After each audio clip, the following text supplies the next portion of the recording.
Welcome back to the FF Forge. I'm Steve, and we are going to wrap up Rankings Day with the wide receiver position. Earlier today, I released the running back video, and earlier, I released the tight ends and quarterbacks. So please check out all the videos that are relevant that could potentially help you this week. I went through a little bit of a lengthier introduction in the running back video, so I'm just going to cover the main two things here. These are temporary rankings. Rankings are fluid throughout the week, and especially here with the wide receivers, I hate this week. I do not. Why is Brandon Ayuk up at 9? Why is Gabe Davis at 10? It's a weird wide receiver week. Also, I am starting off with the ECR, the Expert Consensus Ranking from Fantasy Pros website, and then I'm shuffling them around from there. So I don't have my projections input yet, and that's going to definitely help and make some changes. I'll point out a couple of the changes that I know it's going to suggest.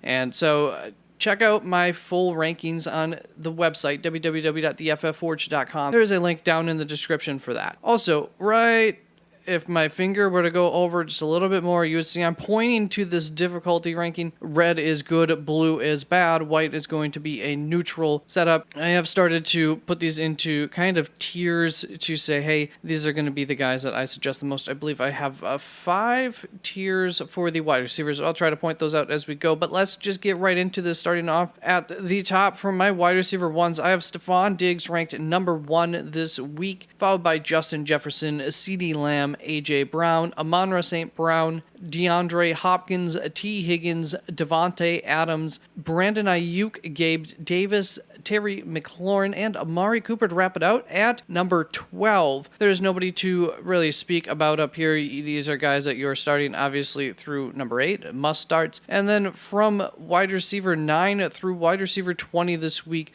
have them all in the same tier. I'm not super confident about saying, hey, start Brandon Ayuk over Devonta Smith.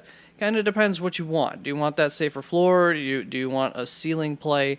But I don't think Devonta Smith is the best ceiling play this week, which, it's not a great matchup for that. So that's why he's a little bit further down in this rankings than he has been in several weeks. Did I mention I hate the wide receivers this week?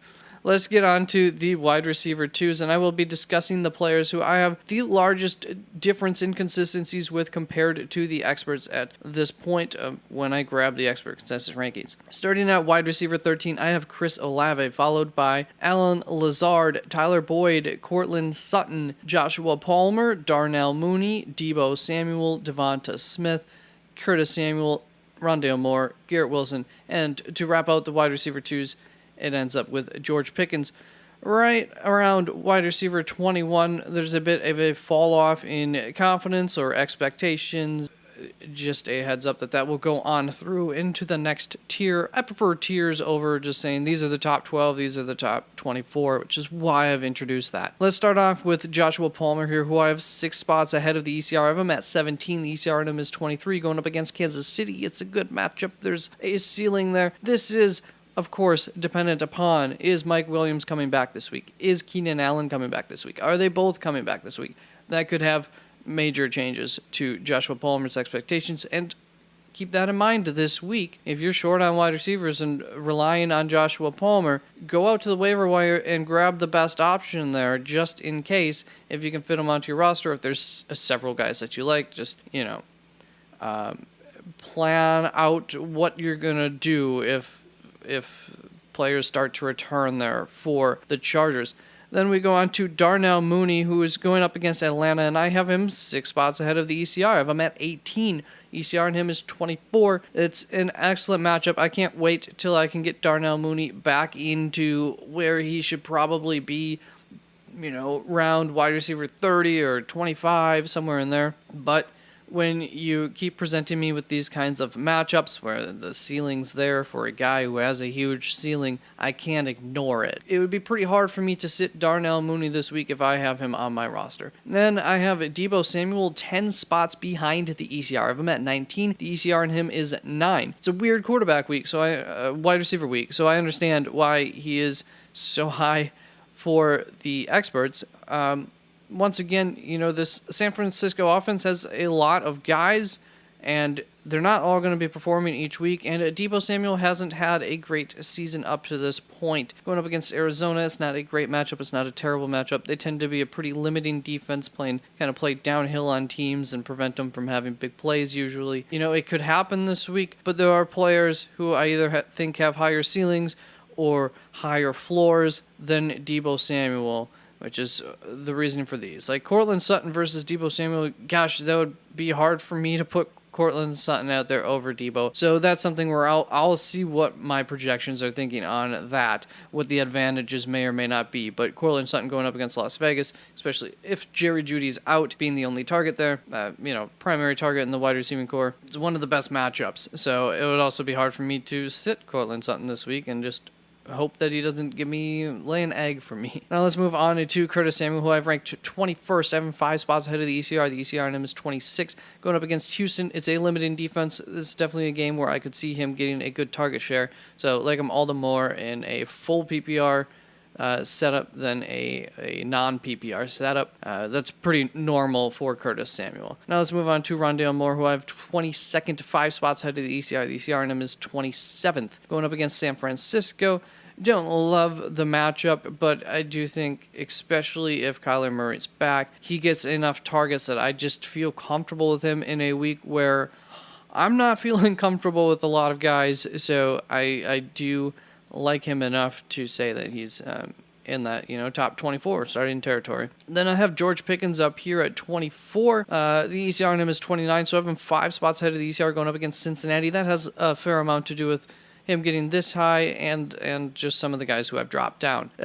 He's been a good target for Kenny Pickett. They've enjoyed each other. He had a good week last week, and I expect that to continue. I think he's probably the number 1 wide receiver to own there in Pittsburgh, and going up against Cincinnati is a somewhat good matchup. A little lukewarm, beyond lukewarm even, we'll say.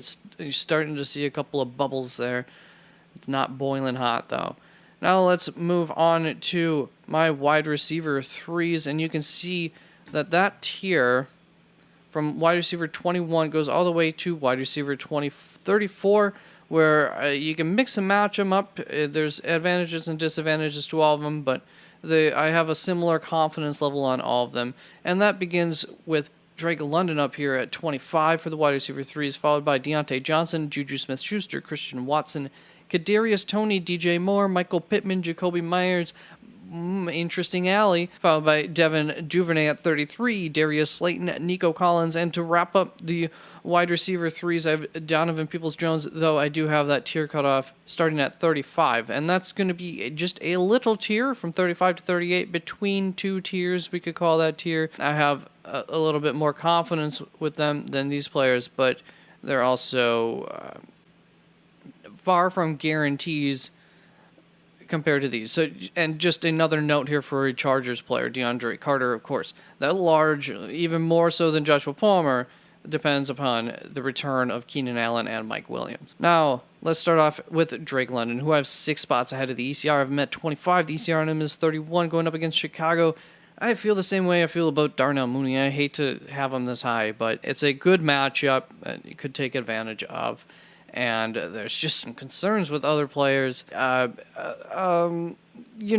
not the safest play. This is a little bit more of a ceiling play, which I don't know how. There really isn't much of a ceiling in that Atlanta offense, and it's a game where I don't expect a lot of scoring. So it's a super risky ceiling. I'll admit that, and he probably won't end up 25th by the end of the week. But that's how I'm feeling on it right now, because there are a lot of questions.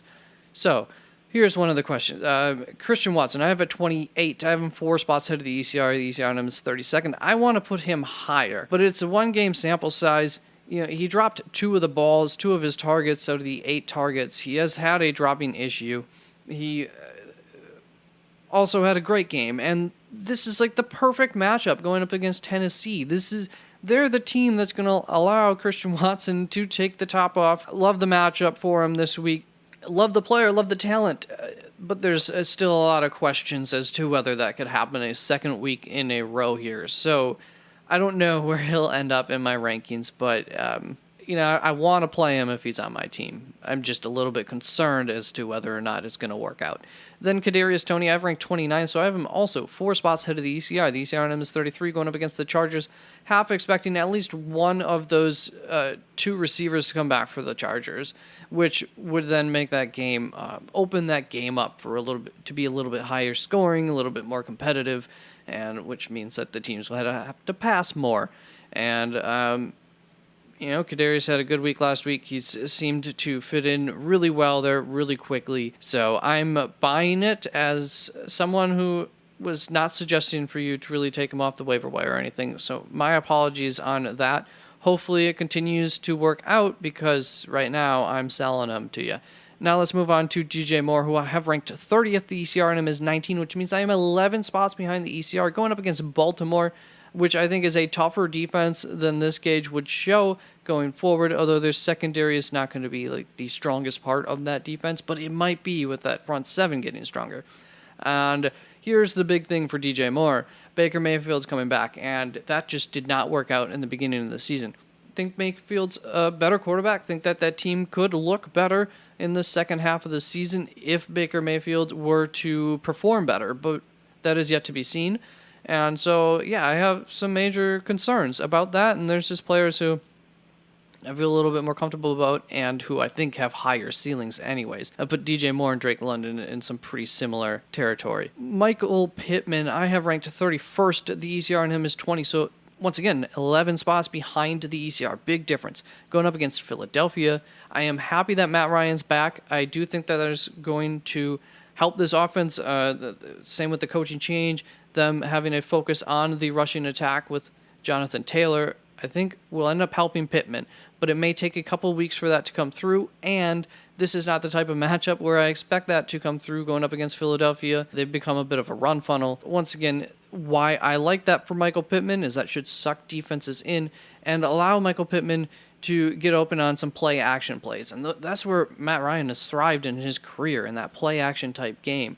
So hopefully things will be looking better for Michael Pittman. I just don't expect it to happen this week, and I am starting him this week most likely, so I hope I'm wrong. Now let's move on to Jakobi Meyers, who I've ranked 32nd. The ECR on him is 22nd, and I have him 10 spots behind the ECR. Then do that quick math there. Going up against the New York Jets, really, really tough passing team to pass against, so that doesn't help things.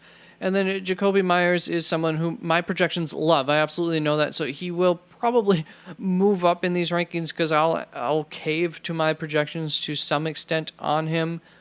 But he's a boom or bust option, and I do think that more than likely it's not going to be a big week for him going up against the Jets. Then on to Nico Collins, who I've ranked 35th. We're going down a tier here, but I like Nico quite a bit. The ECR on him is 39. I have him 4 spots ahead of the ECR going up against Washington. That is not the awesome matchup that it was in the first half of the season. It's still a positive matchup for passing catchers.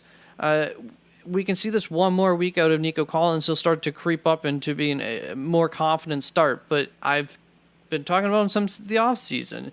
I like him quite a bit this season. I like that offense better with him, and with how Brandon Cooks has been performing, I suppose, and with Brandon Cooks on the field, I just think that makes Nico Collins the better fantasy receiver. Not real-world receiver yet. Still think Brandon Cooks is a better receiver. That is it. Now let's get on to the wide receiver 4. Starting off at wide receiver 37, I have Brandon Cooks, followed by DeAndre Carter, Adam Thielen, Allen Robinson, the second, Marquez Valdes-Scantling, Isaiah McKenzie, Wan'Dale Robinson, Paris Campbell, Mac Hollins, Terrace Marshall Jr., Van Jefferson, and to wrap up the wide receiver 3s, I have Michael Gallup, and once again, there's that teardrop here beginning at Adam Thielen, who I've ranked 39th. The ECR on him is 28, so I have him 11 spots behind the ECR. As you can see, I have some guys just majorly different than the ECR this week as far as guys who I've taken down. This is a good matchup going up against Dallas this week. I mean, it's not it's a neutral matchup, I suppose, but I like the matchup a fair bit for Adam Thielen.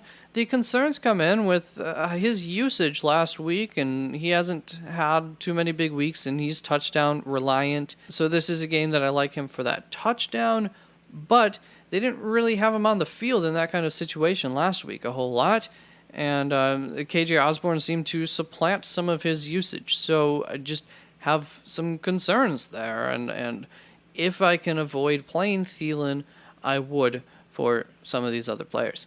Then that moves us all the way down here to my 47th ranked player, Van Jefferson, who the experts have at 54. That'll probably go up a little bit this week. So I have him 7 spots ahead of the ECR currently going up against New Orleans. It's not a terrible matchup, not the best matchup in the world, but somebody's got to get targets in that offense going forward. I'm not 100% sure that it's going to be Van Jefferson, but the upside is there for him that if you need to throw somebody out there in your flex position in a 3 wide receiver league, he has some of that upside for you. And just a little note, I do think Terrace Marshall's probably a little low here. I'm surprised that the experts had him ranked that low, and I think that had an influence on where I ended up putting him. So I won't be surprised if he moves up more into this territory. Now, let's start looking at the wide receiver 5s, who we don't need to talk about anybody, so let's just list them off and get this freaking video done with and get the rankings done with, so that way I can get you some better rankings up on the website. Jahan Dotson, I have ranked 49th. Khalif Raymond, I have at 50, followed by the guys who I have very little confidence in going this week. Starts off with Chase Claypool at 51, followed by Robert Woods, Jarvis Landry, Demarcus Robinson, Alec Pierce, Olamide Zaccheaus.